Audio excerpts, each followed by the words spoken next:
La mayoría de la gente pasa la vida esperando algo que ya tiene. Hay una sensación difícil de explicar. La verdadera felicidad siempre está en el futuro. Siempre en otro lugar, siempre depende de algo. Mira la ironía, duele. Pasamos décadas acumulando experiencias, eventos y cosas, mientras descuidamos lo único que realmente importa: nuestra propia forma de ser conscientes y percibir la vida. Jung descubrió algo sorprendente sobre nosotros mismos. Cuanto más buscamos la buena vida que nos rodea, más perdemos aquello que hace que la vida valga la pena. Y esto es lo que nadie se atreve a decir. No amas la vida porque constantemente intentas cambiarla, mejorarla y transformarla en algo que no es. Esta suave realidad, tal como es ahora, es la fuente de tu sufrimiento. Lo que está sucediendo es devastador. Cuanto más intentas organizar tu vida, menos puedes experimentarla plenamente. La mayoría de la gente vive en un extraño estado de ausencia. Nos levantamos, trabajamos, hablamos con otros, pero casi nunca estamos realmente presentes. Jung consideraba esta situación como un tipo de ansiedad generalizada hoy en día. Esa sensación de ir siempre un poco por delante de la propia vida, pero nunca exactamente donde se está. Se dio cuenta de que los pensamientos que pasaban por su cabeza casi nunca giraban en torno al momento presente. Al momento de terminar este trabajo, después de graduarme, cuando finalmente emprendes un viaje, la vida transcurre mientras imaginas el futuro. Jung descubrió que esta discrepancia entre lo que percibes y lo que experimentas no es solo un mal hábito mental, sino una profunda herida en nuestro interior. Cuando recordamos el momento presente y decimos que no es suficiente, no solo ignoramos la vida, sino que nos lo recordamos activamente. Cada vez que pensamos en ser felices, le declaramos la guerra a nuestra existencia. Irónicamente, este tipo de acción nos parece algo bueno. Lo llamamos ambición, planificación o un intento de progresar. La sociedad actual nos sugiere que el presente es solo un paso hacia algo mejor, nunca el destino final. Compramos cosas diseñadas para cambiarnos. Vemos videos y leemos textos que nos dicen cómo mejorar cada aspecto de nuestra vida, como si la experiencia humana fuera un programa informático defectuoso esperando la siguiente actualización. Esta separación del tiempo nos lleva a una división interior. La parte de ti que planifica nunca se encuentra con la parte que vive el aquí y sí, ahora. La parte que sueña con la vida perfecta nunca reconoce la parte que existe ahora. Jung llamó a esto la mente dividida, una cuadrícula en nuestra percepción. Piensa en tu último momento de verdadera satisfacción. Probablemente no fue el logro de una gran meta, sino el momento en que, por alguna razón, tu mente dejó de luchar contra lo que estaba sucediendo. Quizás fue ver un rayo de sol, reír con un amigo, o incluso un momento de gran dolor, cuando finalmente dejaste de luchar contra algo inevitable. En estos raros momentos, la división interna desaparece y se experimenta lo que Jung llamaría unión. La mente y la experiencia inmediata se unen. Esta división no es solo un tema complejo en filosofía, se manifiesta en la vida real como ansiedad, tristeza profunda, adicción e incluso problemas de salud física. El cuerpo percibe la ausencia de la mente. Estudios sobre la relación mente-cuerpo han demostrado claramente cómo esta falta de conexión se manifiesta en dolor, fatiga inexplicable y un sistema inmunitario debilitado. Tu cuerpo literalmente enferma porque percibe tu presencia como algo extraño. Lo extraño es que, mientras intentamos constantemente mejorar la vida, perdemos la capacidad fundamental de sentirla y experimentarla. Es como pasarse la vida afilando un hilo que nunca corta nada. Tras esta intensa necesidad de mejorar la vida, se esconde algo más profundo que un simple deseo de crecimiento. Un profundo miedo a la existencia y a afrontar la realidad tal como es. Jung veía este comportamiento como una vía de escape psicológica, una compleja forma de autoprotección que evita tener que afrontar nuestra limitación e imperfección. Cuando siempre buscamos la satisfacción en un futuro que quizá nunca llegue, en realidad evitamos la incomodidad de vivir plenamente nuestra existencia ahora. Esta forma de ser está conectada con lo que Jung llamó la sombra. Partes de nosotros mismos que negamos u ocultamos.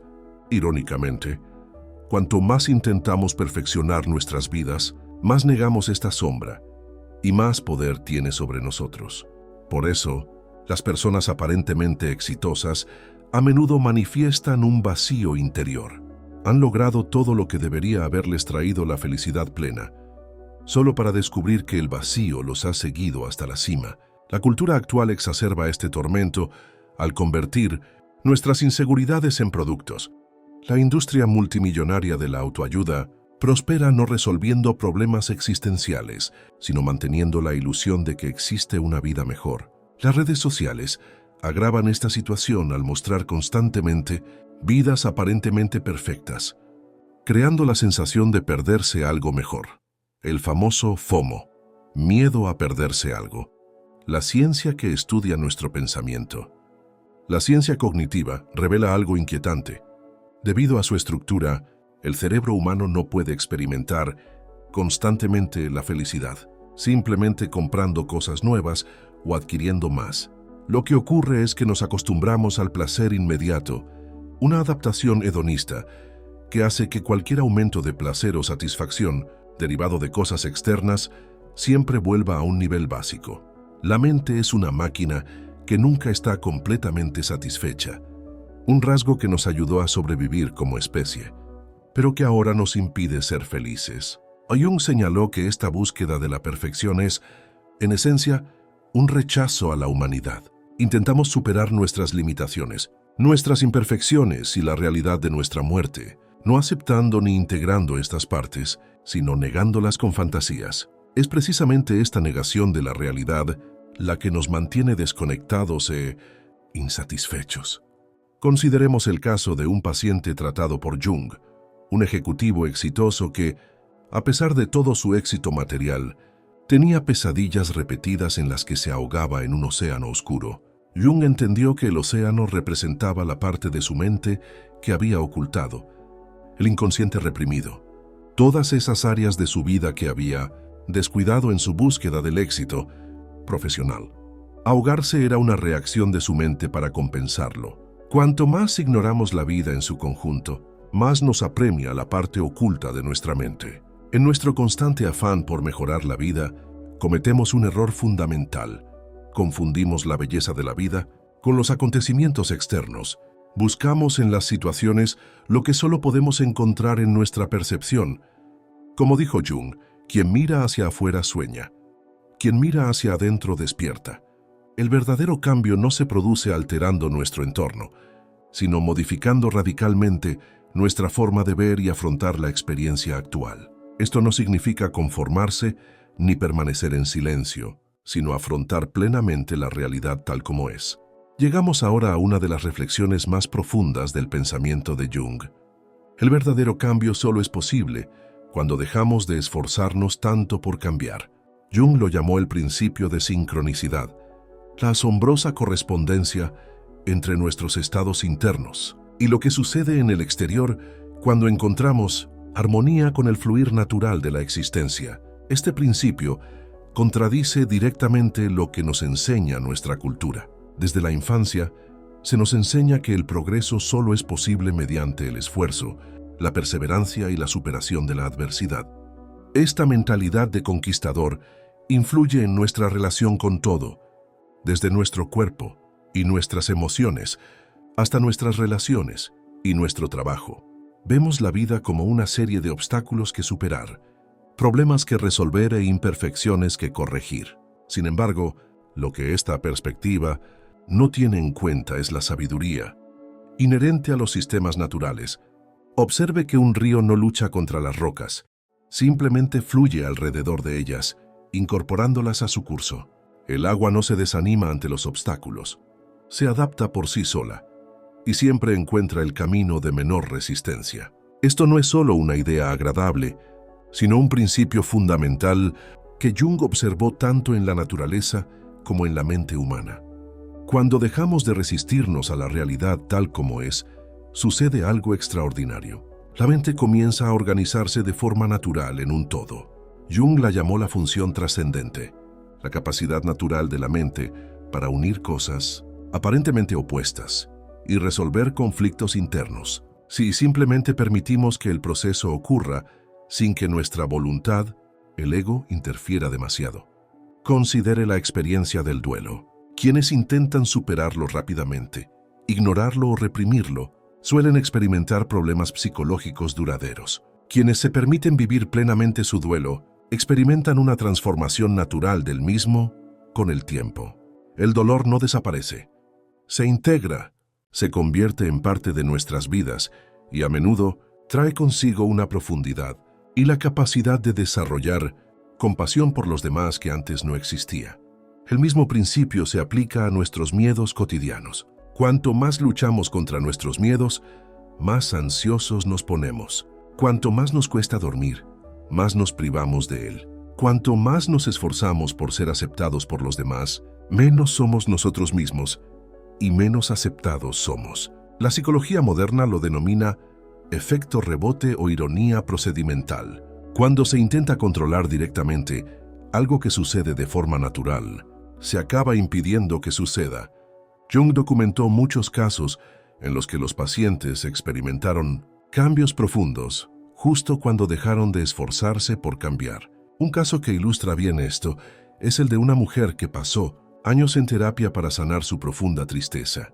Solo cuando dejó de ver su tristeza como un enemigo a vencer y comenzó a buscar el significado y el propósito de esta emoción, su mente entró de forma natural en un estado de equilibrio.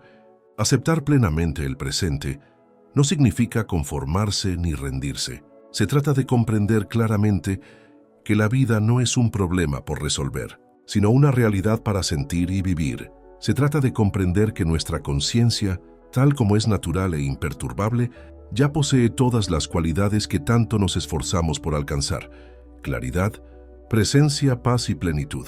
La vida que con tanto afán buscas mejorar ya contiene todo lo que buscas. Como un pez que nada sin cesar en busca del océano, tu esfuerzo es triste e innecesario. Quizás la idea más revolucionaria de Jung fue su comprensión de la conciencia, no como una fuerza activa que crea la realidad, sino como un lugar que la acoge. Este cambio fundamental en nuestra perspectiva contradice el pensamiento occidental, que priorizaba la acción sobre la recepción, el logro sobre la ganancia y la manipulación sobre la mera observación. La conciencia, en su forma más simple, es la capacidad de recibir. Antes de cualquier interpretación, juicio o manipulación, existe un momento puro de recepción, la simple apertura que hace perceptible la experiencia. Jung denominó este tipo de recepción como atención pasiva, un modo de percepción que observa sin intervenir, que presencia sin controlar. El problema fundamental de la vida contemporánea, según Jung, es que hemos perdido esta capacidad de recepción pura. Nuestra conciencia se ha vuelto sumamente activa, analizando, categorizando, juzgando e intentando controlar las experiencias, incluso antes de haberlas asimilado por completo. Es como si estuviéramos tan ocupados hablando de la comida que nos olvidamos de probarla. Este funcionamiento problemático de la mente se manifiesta como un pensamiento reactivo automático y constante. Observa tu propia mente por unos instantes. ¿Con qué frecuencia respondes automáticamente a las experiencias evaluándolas, como buenas o malas, útiles o inútiles, agradables o desagradables? Este juicio espontáneo crea una barrera entre tú y la experiencia inmediata de la realidad. Jung observó que cuanto más activamente intentaban sus pacientes abordar estos problemas, más difícil les resultaba superarlos. Solo cuando aprendieron a desarrollar una conciencia receptiva y a simplemente observar sus pensamientos, sentimientos y sensaciones sin intentar cambiarlos, se produjo un cambio real.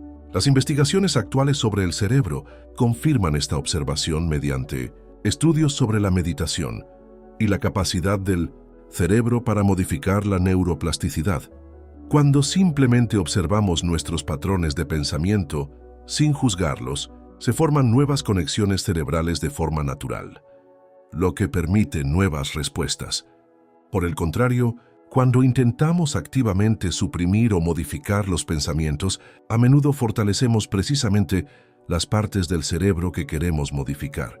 Este principio tiene profundas implicaciones para nuestra relación con el sufrimiento. La tendencia natural es resistir el dolor, luchar contra él e intentar ponerle fin de inmediato. Pero Jung reconoció que el sufrimiento conlleva una sabiduría propia, un mensaje o significado que solo podemos comprender si lo aceptamos plenamente.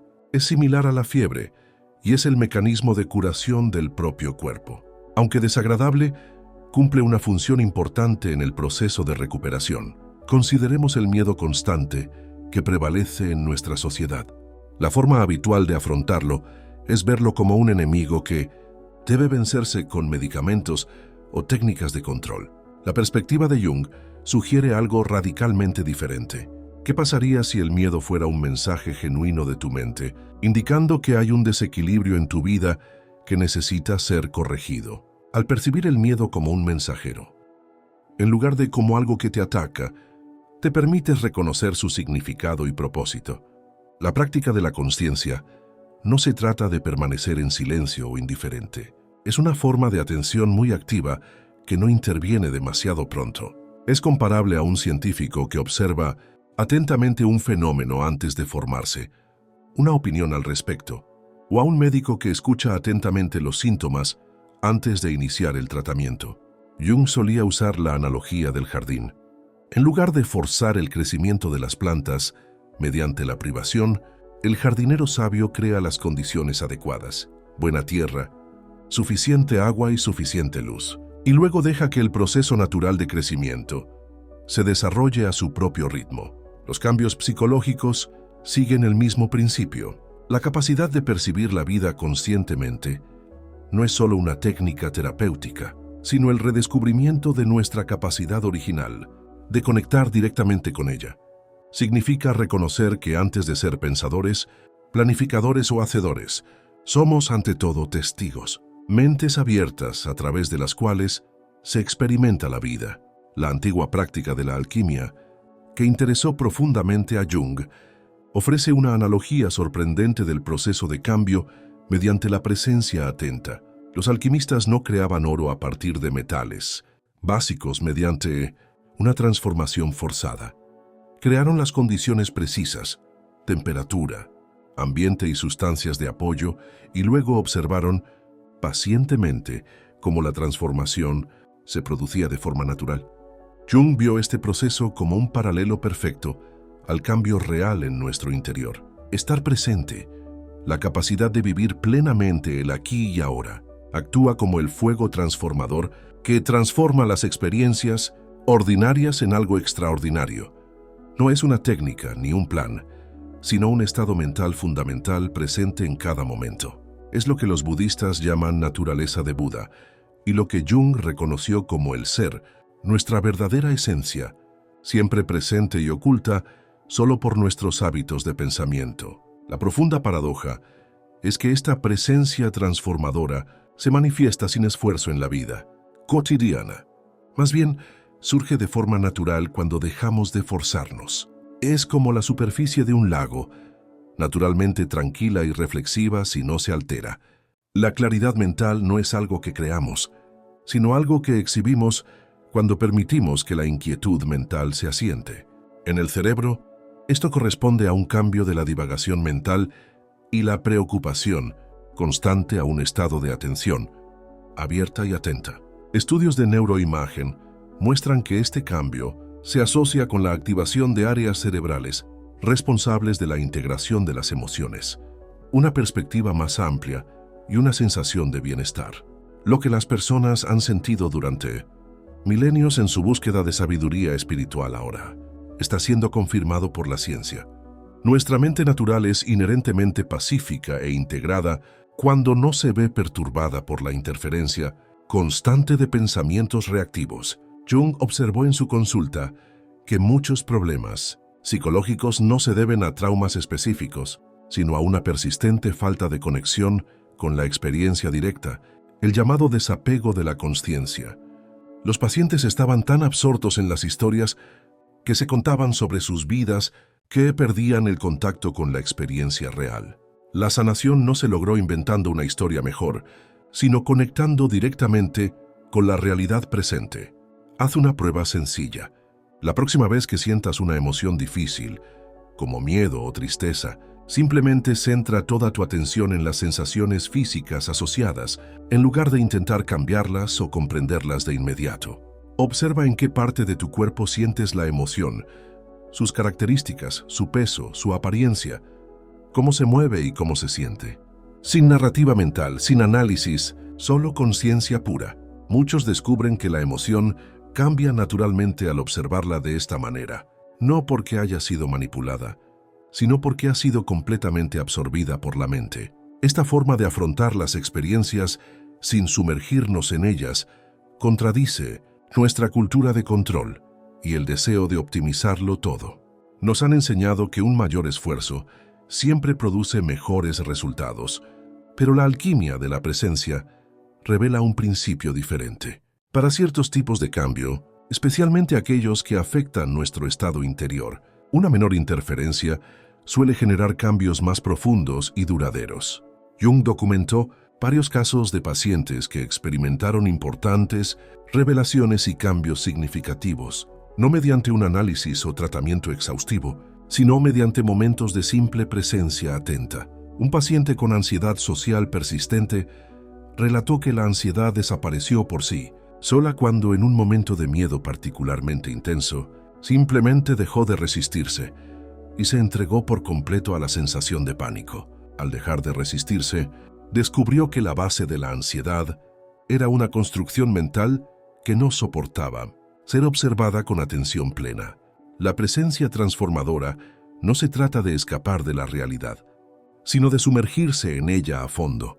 Se trata de reconocer que la vida te pasa de largo, no como una serie de problemas por resolver, sino como tú, como el movimiento de conciencia que eres en esencia. Lo que buscamos con tanta intensidad a través de diversas formas, técnicas y prácticas ya está presente como experiencia consciente misma. Jung lo llamó el encuentro de los opuestos, el punto donde se encuentran cosas aparentemente diferentes, donde la búsqueda y el encuentro aparecen como un solo movimiento. Lo que buscamos ya es lo que somos. Esta percepción no es una idea que captamos mentalmente, sino una experiencia directa que va más allá del pensamiento conceptual. Se trata de comprender profundamente que la vida no es algo que poseemos, controlamos o perfeccionamos, sino algo que somos. El movimiento de la existencia consciente se manifiesta como esta experiencia específica en este momento. Jung observó en sus estudios sobre la meditación y los caminos de reflexión en todo el mundo que esta comprensión de que no hay separación aparece en casi todas las tradiciones de autoconocimiento, aunque se refiera a ella de forma diferente. El budismo Zen lo llama a ver la propia naturaleza primordial, el hinduismo Advaita, alcanzar el yo profundo, los sufíes Fana, la desaparición del ego separado, y las personas religiosas que buscan la unión directa con Dios la llaman unión con Dios. Todas estas tradiciones apuntan a la misma experiencia directa. No hay separación entre el observador y lo observado. Lo que dificulta esta comprensión no es su complejidad, sino su absoluta simplicidad. Como dijo el maestro Zeng Bankei, está tan cerca que no puedes verlo. Nuestra mente habitual siempre busca algo extraordinario, una experiencia especial o un estado diferente, mientras que lo que realmente deseamos ya forma parte de nuestra mente cotidiana. El obstáculo fundamental es lo que Jung llamó la confusión de la máscara social, la confusión entre quienes somos realmente como conciencia y las diversas máscaras e ideas sociales que hemos construido sobre nosotros mismos. Cuanto más nos identificamos con una autoimagen en particular, ya sea con el crecimiento espiritual, el éxito profesional, un trauma u otra historia, más ocultamos la simplicidad de nuestro ser. Esta identificación errónea nos lleva a una búsqueda incesante de la plenitud. Como observó Jung, las personas están dispuestas a sacrificar mucho para preservar su autoimagen esencial. Vemos esto en la férrea resistencia de muchos a la posibilidad de que su propia búsqueda de plenitud sea el único obstáculo real para su sentido de plenitud. El regreso a casa, descrito por Jung, no es un viaje a través del espacio o el tiempo, sino un despertar de la amnesia existencial, la comprensión de que nunca estuvimos realmente separados de la vida que tan desesperadamente anhelábamos. Es como el pez que finalmente se da cuenta de que lo que buscaba como agua es el mismo medio en el que siempre ha existido. Este despertar rara vez se produce mediante la adquisición de conocimientos o técnicas, sino mediante un proceso que Jung llamó desenredo, la disolución gradual de las estructuras de creencias e identidades que ocultan nuestra naturaleza primigenia. Es un proceso de descubrimiento, no de conquista, de revelación, no de logro. Uno de los casos más impactantes que Jung documentó fue el de un académico exitoso que, a pesar de sus amplios conocimientos de filosofía y espiritualidad, sufría un profundo vacío interior. Tras años de análisis intelectual, el cambio finalmente se produjo durante un paseo cotidiano, cuando, sin previo aviso ni técnica especial, la distinción entre él y el mundo se desvaneció por un instante. En ese momento de claridad inconcebible, comprendió que lo que había buscado, mediante sofisticados sistemas filosóficos, ya estaba plenamente presente como la conciencia misma. Presenciando la experiencia, Jung a menudo advertía contra la tentación de transformar esta comprensión en otro logro del ego. El verdadero regreso a casa no es un logro especial que nos distinga de los demás, sino el reconocimiento de nuestra humanidad común que nos conecta con toda experiencia consciente. No nos hace especiales, sino que revela la excepcionalidad de la existencia cotidiana. La vida que con tanto ahínco has buscado perfeccionar ya es perfecta, no en las cosas que suceden fuera de ti y cambian naturalmente, sino en tu naturaleza interior como conciencia. La felicidad que buscas no reside en un futuro lejano, sino en la búsqueda de ese futuro lejano. No es algo que se pueda lograr, sino algo que se realiza en la vida misma. Ahora que conoces la enseñanza más formativa de Jung, amar la vida tal como es, la pregunta crucial es, ¿seguirás desperdiciando tus días luchando contra la realidad presente o comenzarás a descubrir la abundancia que ya existe en cada momento de conciencia? Antes de concluir, ¿qué aspecto de tu vida te has empeñado en cambiar, aunque quizás simplemente necesites experimentarlo plenamente? Si esta revelación te ha conmovido profundamente, déjanos un comentario. La vida que busco ya está aquí. Comparte este video con alguien que necesite esta reflexión. Dale me gusta y suscríbete para recibir más contenido como este. Nos vemos en el próximo video.